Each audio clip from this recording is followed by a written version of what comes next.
Hey everyone, in this video I'll show you how to leave a Life360 circle if you no longer want to share your location with that group.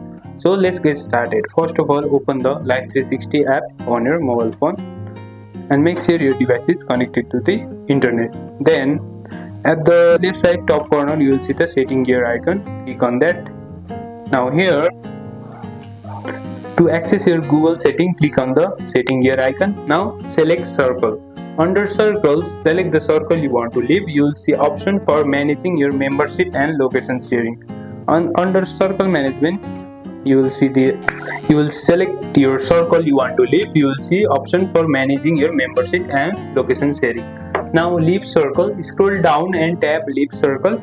Confirm your choice when prompted. Once you have left, the circle members will no longer see your location and you won't receive notifications from that circle. And step 4 is to optional, which is to delete the account.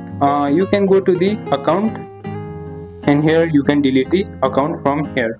And that's it. You have successfully left a Life360 circle. If this helped, like this video and subscribe for more quick tech tutorials, and I'll see you in the next one.